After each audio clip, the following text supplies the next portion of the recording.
Hi, my name is Samantha Lemoyne, and I am a first grade teacher here at Verde Elementary in the Grant Parish School District. For as long as I can remember, I have loved to read. I was blessed with an amazing family who spent so much time, money, energy, and effort into making sure that I had books readily available to me. On any given Saturday, you might find me walking up and down the aisles of Books A Million with my coffee in one hand, collecting books in the other, much to my husband's dismay. It's that joy in books that I want my students to have. It's the curiosity that lets me dig for covers to see which one might be the most exciting, wondering what story lies underneath. I know that reading isn't easy for all students, and that's okay. I can still share with them the wonder of books. Whether we're celebrating small successes, I'm teaching individual skills, or we're just having a read aloud, I want all of my students to be invested in the wonder and joy of reading. That is something I'm truly passionate about. I want all students who leave my classroom to think, wow, reading can be fun, and I can do this. I want to set them up for success, to know that they can do anything that they set their mind to. In the next video, you're going to see my first grade students working on the vowel digraphs OO and OU in our Core Knowledge Language Arts curriculum. Our lesson objectives are to read and spell one-syllable words with OO and OU, read phrases featuring words with OO and OU, answer yes or no questions featuring words with OO and OU, fill in the blanks in written sentences with words with EE, a consonant E, OO, and OU. Read all previously taught tricky words, and read and spell one-syllable words containing OO, OU, and the tricky word down. Prior to this lesson, students have completed Units 1 and 2 of our CKLA curriculum.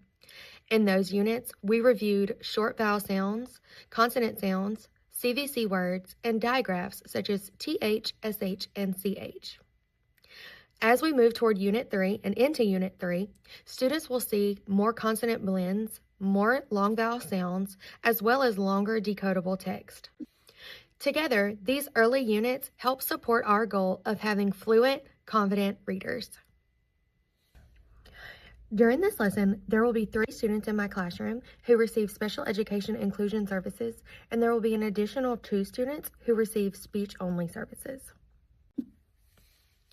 I am able to support all learners in this lesson by providing more opportunities for movement for those young active bodies. I'm also very strategic, especially with my turn and talk, about who I pair students with. I always try to pair one of my higher students with one of my lower students to make sure that my higher students get a chance to reteach to my lower students and give my lower students a chance to be able to soak in that knowledge and hear somebody other than me talk for just a second. I provide a multi-sensory approach to help students remember those sounds that we've talked about, make sure to keep it fun, and I allow students to celebrate successes, even the small ones, which builds their confidence. Good morning, friends. Good morning. Okay, so we are going to be working on Lesson 11 today. Before we get started on Lesson 11, we're going to do a little warm-up with our new 2 sounds. We've got 2 new sounds. We've got that OO sound, and we've got our brand new sound that we started a couple days ago, OU, okay? So, we are going to do our hand motions for our OO sound, just to kind of get our brain working. Are you ready? Okay, so I'm going to do it first, and then I'm going to get you to do it with me, okay? So, OO makes 2 sounds. Ooh, and Okay, so I want you to try that with me, okay? All right, are you ready? Mm-hmm. All right, here we go. O makes 2 sounds. Ooh, and very good. So that is our first sound that we've been working on. And we learned a new sound a couple days ago, that OU sound. So I see some people doing our motions. Remember, we have O, and then we've got that U, looks like this. And what is that U going to do? Pinch the O. It pinches the O. It makes the O say, ow. Yes, so we have a couple posters in the back. Those are new sounds, so if you need to look back there, you're more than welcome to give yourself a little hint. We've got our OO poster with both of those sounds on there. And then we have our OU poster with that big Band-Aid on it. Aiden, to help us remember that. It's got that big old Band-Aid on there to help us remember that OU says ouch. So if you'll turn and look at me, we have one more thing to do before we get started this morning. We are going to go over our success criteria, and it is on the board. But before I can do that, I want to go over my expectations of the carpet one more time. You are sitting crisscross applesauce. Your hands are in your lap. You have your listening ears turned all the way up, and your eyes are on me, okay? So, our success criteria is over there on the wall. I'm going to walk over there and touch it. So if you need to see, you're just going to turn your body slightly to look at me. We're keeping our hands to ourselves. We don't want to disturb anybody else's learning. So, for our success criteria, number one, of course, we have blending sounds to make words. Now, I want you to think for just a second. Thinking very quietly. We're going to give all our friends a second to think before we say anything. Blending sounds to make words. Why in the world would we do that? If you think you know, give me some reindeer antlers. I love that, Lawson. Thank you for giving me that sign. Why would we blend words? Okay, so it looks like we've got a lot of reindeer antlers up.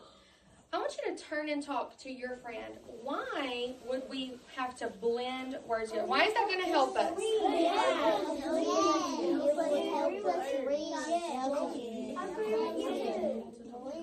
I agree with you. I agree. Ho, ho, ho. Merry Christmas. Okay, so I heard some good turn and talk. Lawson, what did you and your partner decide? We decided it helped us read. Blending words together, it is going to help us read. It gets our brain all warmed up so that we're going to be ready to read. Excellent job, first grade. Kiss your brain. Okay, next thing. Number 2 on our success criteria. We did our blending.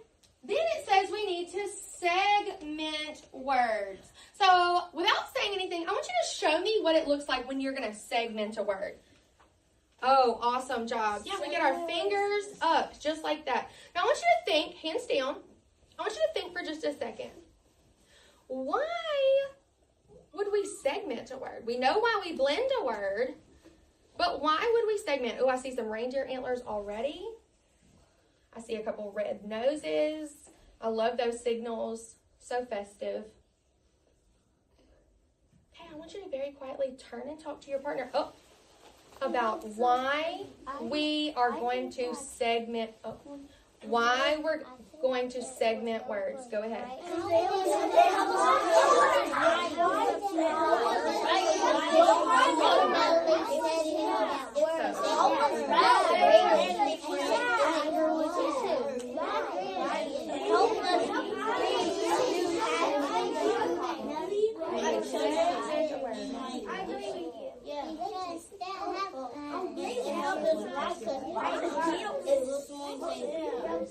Being a great partner, Jasper. Ho, ho, ho! Okay, so I heard some great turn and talk. Jasper was such a good partner. Blake wasn't quite sure, but Jasper said, Blake said, it'll help us. But Jasper was a great partner, and he said, yeah, it does help us, Blakey, but why? Why would it help us? So, Ethan, what did you and your partner decide? It helps us write. It does help us write. So, when I get ready to write my word, and I'm like, oh, what? I'm not quite sure how I'm going to spell that word. I'm going to immediately get my fingers up and say the sounds in that word. And you're going to get a chance to do that in just a little bit, okay? Let's keep going. Hands in our lap. Remember those expectations for my carpet. Thank you, Aiden. So we have blending, we have segmenting. Now, this is our new one. Eyes on me. We're going to have to know those sounds for OO and OU, which we practiced this morning. So you're going to get to use those sounds. So not only do you have to know the sounds, you're going to have to use those sounds. You're going to have to read some words for me. And you're going to have to use it to read some phrases for me, okay? So just little tiny sentences, nothing too hard, nothing your smart first grade brains can't handle, okay? And then, so that one, reading words and phrases, is actually going to make you a superstar reader today. So we're gonna see. Number 5, you're gonna use that OO and OU to spell some words. So you're gonna read words with OO and OU. You're gonna spell some words with OO and OU, which also makes you a superstar. And then our very last thing, you're gonna have to read all of the tricky words on my back wall. That's going to be easy. All of the tricky words that we have learned so far in the first grade, I'm going to see if you remember them, okay? So hands down. Are you ready to get started? Yeah! Okay, guys, we're going to do some chaining. Your very first word is hound. I love that. I love that. Oh, I love how Ethan has antlers up. Ethan, tell me, friend. This is on our success criteria. Ah, tell me more about that. You. Okay, tell me more about it. What about it? And this is helping us write words. Okay, so are you saying what? What are you saying about that? And segmenting is helping us write. Okay, segmenting is helping us write. Then you said something about OU. Tell me more about that. OU is making that O. Okay, so that's our... ow sound. So we're going to use that OU to do what? To make that ow sound. Yes, okay, very good. So, looks like we are almost done. When you're done, give me that blinky nose. Blinky nose, blinky nose. Very good. Showdown, let me see. Hound. Hound. Oh, very good, first grade. Everybody got it right. That is 1 point for you. Very good, very good. Let's go. Okay. I want you to change the word hound to round. Did we erase our whole word? No, erase one. Thank you very much, friend. Make sure you fix that word for me. All right, I'm looking for reindeer antlers to let me know you're done. Or Or a flashy nose. Yep, you changed hound to round. Showdown. Let me see it. Hound. Round. Jalen, did I completely erase my word? No. Which sound was incorrect? By age. Yeah, and I've got to fix that and put a what? R. Very good. I think my kids did a great job on this lesson review. We just started OO on lesson 5 and OU on lesson 9. Even still, they understand how these skills are transferable and how they will help them in the future. Listening to their discussions, seeing how they segmented and blended words, and after checking their exit tickets where they had to write a sentence using the skills that we talked about, using their own checklist to proof before they turned in to me, I was pleased to see progress in all students. However, I know that these skills were not mastered during this one lesson.